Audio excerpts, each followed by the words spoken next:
Hello Raptors fans! Welcome back to Raptors Report.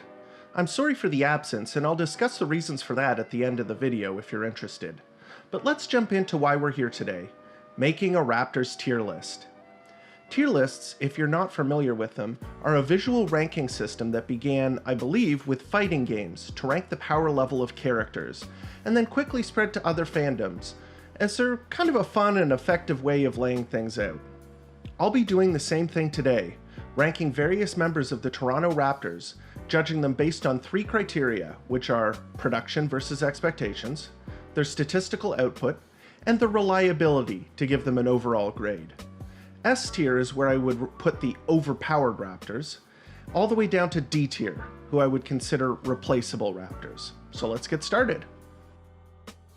Let's start alphabetically with OG Anunoby. 2018-2019 was a difficult NBA season for OG Anunoby. Hampered by sickness and a loss in the family, OG had a rough regular season and then missed the entire playoffs.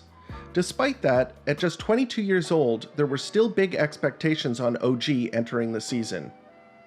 Anunoby, for the most part, has completely validated the faith that the Raptors front office and fandom has placed in him, by being one of the best defenders in the league at his position, developing a strong three-point shot, and emerging as an elite 3-and-D role player that every contending NBA team would love to have on their roster.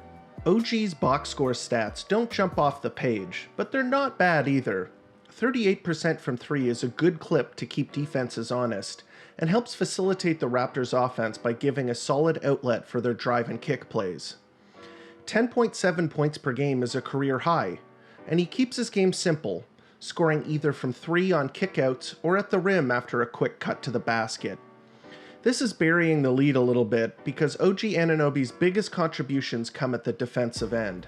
He is a strong, physical defender with quick feet and long arms and has good basketball IQ to blow up plays, contain star players, and make a big impact on defense. OG has only missed a single game this season, and while he's been slightly inconsistent on the offensive side of the ball, his defensive contribution is noticed every single game. Overall, OG Anunoby fits squarely into the B tier category, and he's a key piece of the Raptors rotation and will be instrumental in helping contain Giannis Antetokounmpo and Jason Tatum should the Raptors meet either of those teams in the playoffs. Moving forward, OG still has some room to further hone his two-way game. Becoming more consistent on offense and adding more experience on the defensive end will be key for him moving forward. Next, let's move on to Chris Boucher. I rate Boucher highly when it comes to production versus expectations because my evaluation of Boucher entering the season was pretty negative. To me, he didn't appear to be an NBA caliber player. While Boucher certainly isn't the best player on the team, he has at least shown that he belongs in the NBA, and when he's on, he can have a massively positive effect on both sides of the court.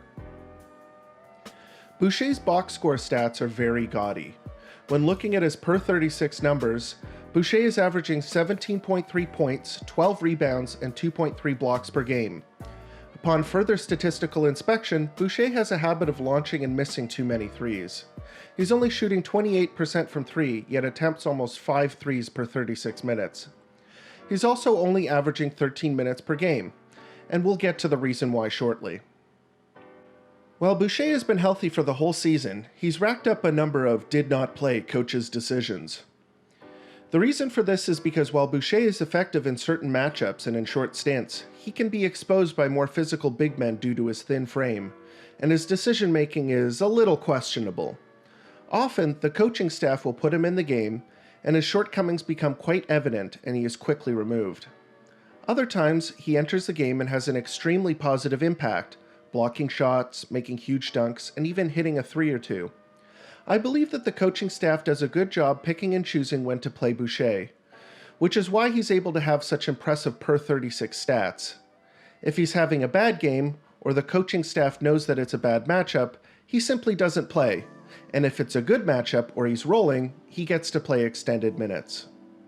Overall, C tier is where I think Chris Boucher kinda stands. He's a decent role player. As a third-string emergency big man, you could do far worse, and his contributions have been good considering his role. However, the Raptors might run into some problems if the injury bug hits during the playoffs and Boucher is called upon to play major minutes. It's hard to talk about the expectations for Oshae Brissett coming into the season, because there were no expectations. I doubt most people expected him to make the team at all.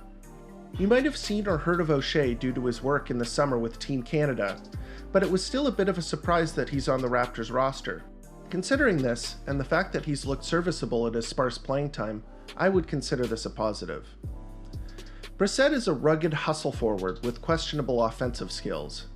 His stats are pretty poor, but I expect that's partly due to a small sample size. What I do like about Brissett is that you really notice when he's on the court. He flies around and grabs rebounds and plays with energy. In terms of reliability, it's pretty hard to rate Oshae, as he rarely sees the floor.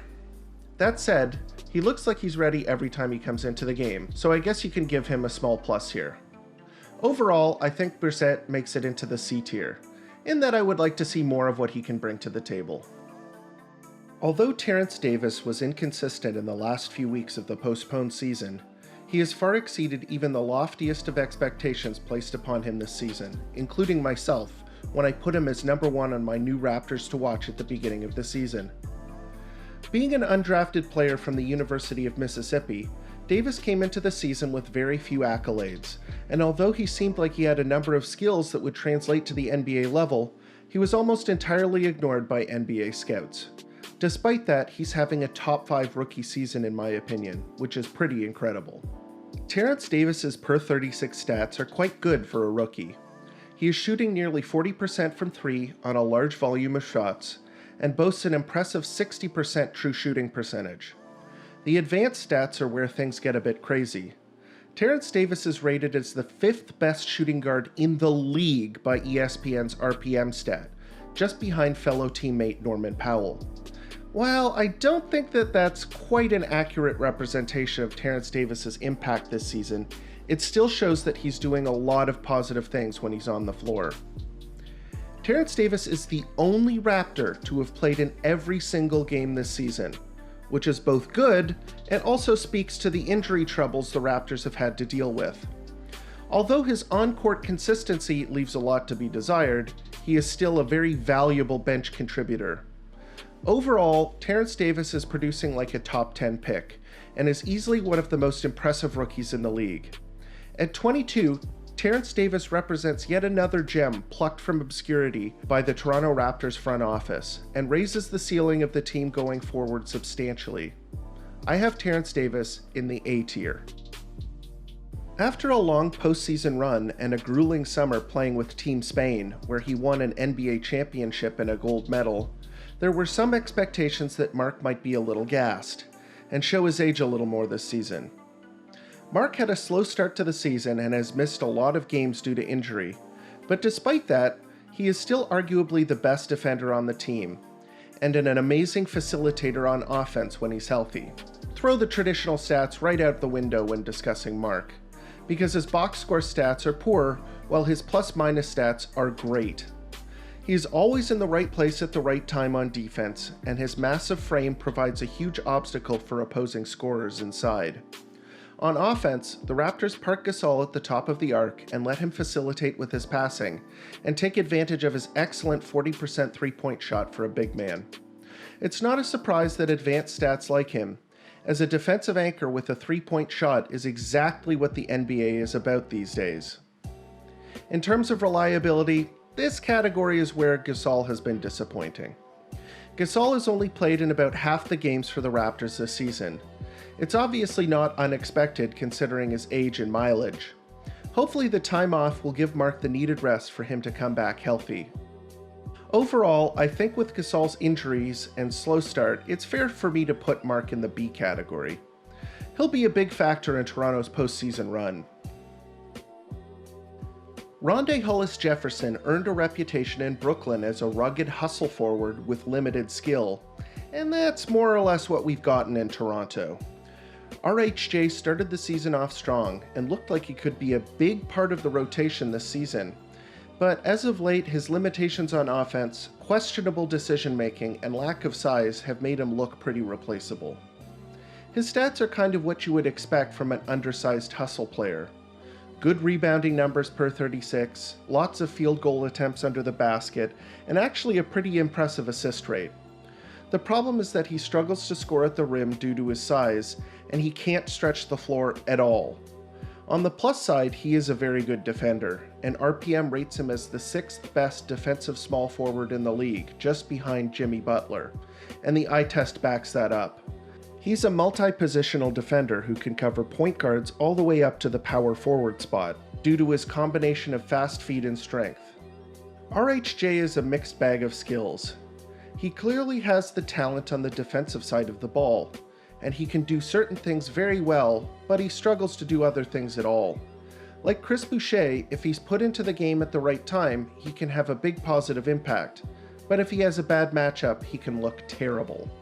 Overall, I'm putting Rondae Hollis-Jefferson into the C category, because while I think he's very good at certain things, his limitations make him, well, a limited player. Serge Ibaka played a big role in Toronto's championship last season, making big plays on defense and offense as well. Ibaka's contributions to this season have surpassed even last year's postseason, and he's done it by adding another wrinkle to his game: three-point shooting. Combined with his already great defense and solid pick-and-roll game, Ibaka's further improvement under Nick Nurse's coaching staff has been impressive. As mentioned, Ibaka can now shoot the three, and is knocking down an impressive 40% of his shots from beyond the arc on nearly 3.5 attempts per game. Ibaka is the best rebounder on the team and is averaging 20 and 10 per 36 minutes. RPM rates him as the 8th best center in the league. He's having a great season. Ibaka has missed 14 games this season with a variety of injuries. Other than that, Ibaka has been very consistent on the floor. He's only scored under 10.6 times this season and regularly grabs over 10 rebounds. He looks very comfortable on offense and defense and is a reliable part of Toronto's pick-and-roll attack. I think Ibaka sits very comfortably in the A tier. He's been great for the Raptors. There's no other way to put it. Going into the season, I think most people expected Stanley Johnson to be a defensive role player who would come off the bench and play a couple minutes a game. And unfortunately, he hasn't been able to live up to those modest expectations. He has received virtually no time this season, and he looks lost on the court when he does play. As for his stats, as I mentioned, Stanley hasn't played much this season, but he doesn't look like he's improved from his time when he was with the Pistons. At the beginning of the season, Nick Nurse called out Johnson for not knowing Toronto's defensive system, and then he needed to commit himself more. In his limited minutes, that still seems to be the case. Overall, this might be Stanley's final stop in the NBA, which is a shame.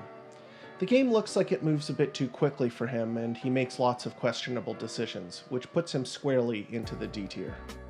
As players age, there are always questions about how it will affect their game. At 33 years old, I predicted that Lowry would start a graceful decline, and thought that while he would still be an impact player, we would see decreases in his percentages, stats, and effectiveness. Wrong. Lowry has had a fantastic season, and was once again an all-star and is producing at a high level. Perhaps it shouldn't be such a big surprise. Lowry is one of the smartest players in the association, with an all-around game that relies on positioning more than athleticism and craftiness rather than speed. If it were any doubt at all, Lowry is solidifying his position as the GOAT. There aren't many guards in the league that can give you nearly 20 points, 8 assists, and 5 rebounds a game while playing great defense, but Lowry is one of them. His three-point percentage isn't as high as it once was, but it's hovering over 35%, and he's launching a ton of them. One thing that should definitely be mentioned when statistics are brought up are the number of charges he takes, as he is again number 1 in the league in that category. Lowry has missed 11 games this season, but otherwise has been very consistent, scoring under 10 points only 3 times, and only has 4 games where he has had less than 5 assists. Overall, I'm putting Kyle Lowry into the S tier. Kyle Lowry continues to be the heartbeat of the Toronto Raptors. He is arguably the best guard in the Eastern Conference for the past decade, and one of the best 6-foot or under players ever. If there's any justice in the world, he will be inducted into the Hall of Fame and will be remembered as a Toronto sports legend. It would be easy to call this category Masai Ujiri, as he is not only one of the most recognizable Raptors, he's also one of the biggest names in sports and is the key figure in Toronto's sports renaissance.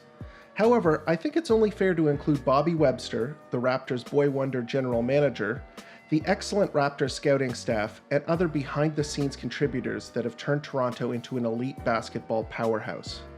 For this category, there isn't much sense in evaluating based on production versus expectation, stats, or reliability, so we'll just talk generally. I don't think it's a stretch to call the Raptors management the best in the NBA, and one of the best in pro sports. They've found the best players, the best coaches, made bold and calculated trades, have an incredible drafting record, and have a charismatic, sophisticated leader in Masai Ujiri. Easily S tier. Prior to this season, Patrick McCaw was not a major part of the Raptors' rotation. He saw very little play during the Raptors championship run, but had a reputation for being a pesky defender with an underdeveloped offensive game. McCaw has had a much bigger role this season, but you wouldn't exactly know it, as he's almost invisible every time he steps on the court. I'm not sure if you can say he's overperforming expectations, because even though expectations weren't that high for him, he hasn't produced very much in his time on the court. McCaw is one of the most tentative offensive players I've ever seen, and plays it very safe on defense, preferring to shadow his man and stay in front rather than generate steals or deflections. I've done an entire video discussing Patrick McCaw, and his traditional and advanced statistics both say he's not doing much out there. McCaw missed the first portion of the season with an injury, which let Terence Davis show his stuff. When he was cleared to come back, he's been given a large portion of the minutes at guard. Patrick McCaw is a source of a lot of controversy among Raptors fans. His supporters say that he's a safe, effective player who knows his role and executes on both sides of the court. His detractors, and the statistics, say that his offense is non-existent and his defense is overrated. I'm of the latter opinion. D tier. Like Raptors management, you have to give credit to the entire coaching staff, because it's difficult to understand from an outsider's perspective how to properly apportion the credit. The coaching staff, in Nick Nurse's first year as head coach, did about as good a job as could be expected. They handled a very tough situation of acclimating a new superstar to their offensive and defensive strategies, used extensive load management to help keep him fresh, and then executed to perfection a playoff run that saw their team capture the NBA championship. This season, the coaching staff faced the challenge of losing Kawhi Leonard in free agency, and yet have kept the Raptors near the top of the Eastern Conference with brilliant offensive and defensive strategies, along with Nick Nurse's well-noted use of gimmick defenses such as the diamond full-court press and various zone defenses to wreak havoc on opposing teams. The Raptors have been ravaged by injuries, but have managed to stay afloat. Nick Nurse's coaching staff is arguably the best in the league, and it's no surprise that I'm putting them in the S tier. Norman Powell has always had potential. His first few years in the league were tantalizing. He was an explosive athlete that could shoot, take it to the rim, and play hard-nosed defense. Then, at age 24, he had a massive setback. Out of nowhere, his shooting percentages cratered and he looked completely lost. Last season wasn't as bad, but it looked like he had peaked as an NBA player. A decent bench role player and nothing more. This season, at the age of 26, Powell has somehow put everything together, improving virtually every aspect of his game, and looks like a bona fide star. Powell is not only a huge surprise for the Raptors, he would be a candidate for most improved player if not for his injury troubles. Powell's stats are up across the board.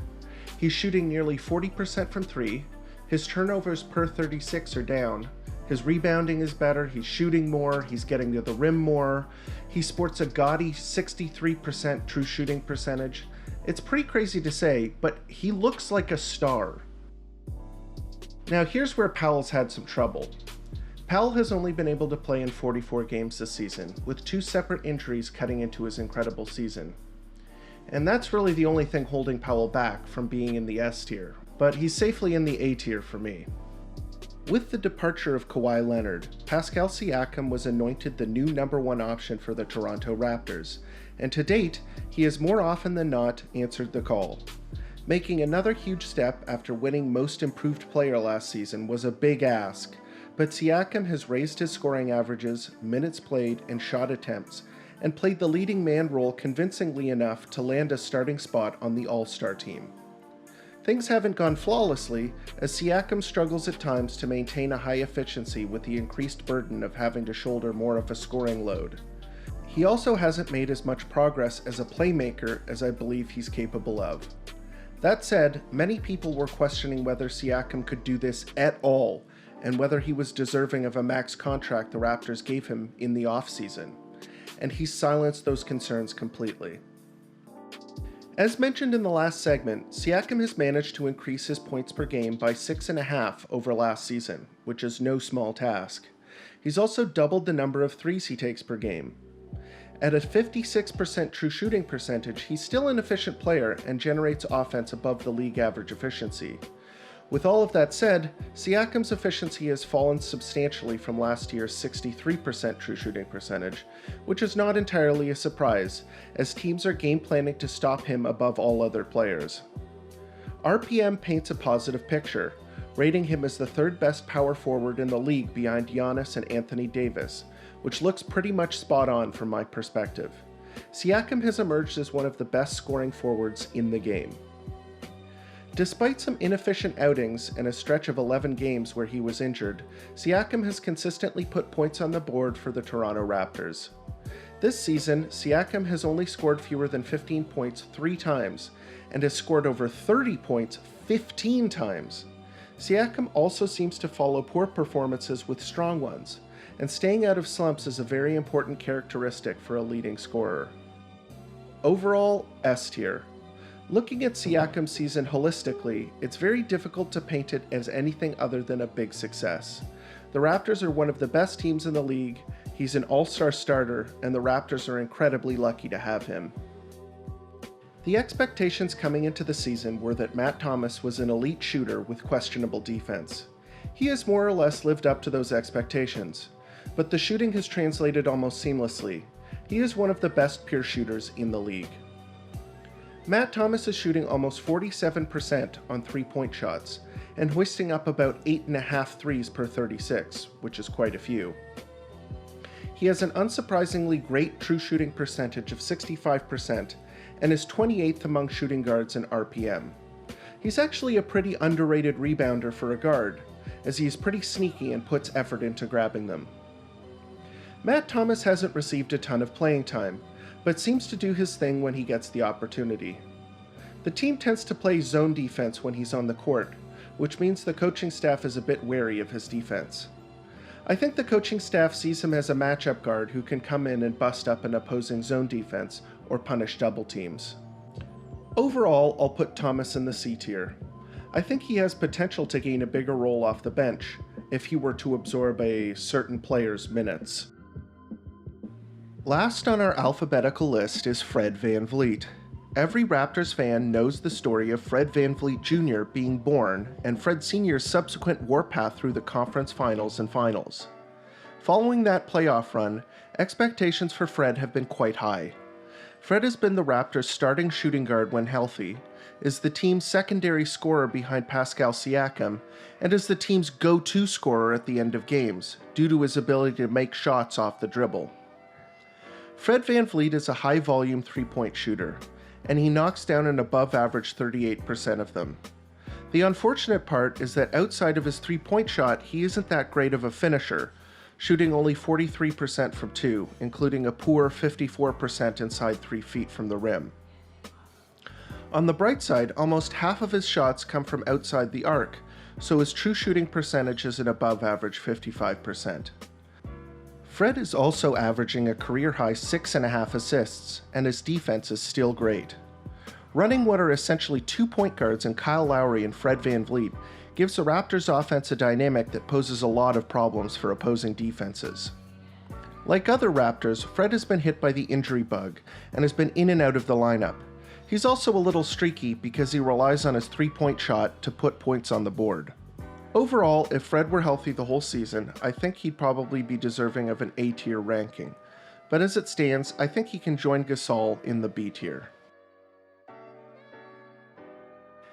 And that is my tier list. I hope you enjoyed the video. I'll give a quick rundown as to why there haven't been videos as of late. A lot of it has to do with the coronavirus, and also being a father. The season being cancelled sapped a lot of the energy I have for making videos, and having to take care of a young child is a handful when you're also working from home. But now that I have a new schedule worked out, and the NBA has plans to reopen, hopefully you'll be seeing a lot more videos from me. Thank you to all of the subscribers and viewers supporting me, and to those who aren't subscribed yet, please give a subscribe and hit the bell icon to be informed when my videos are available. It really helps the channel. Thank you, Raptors fans.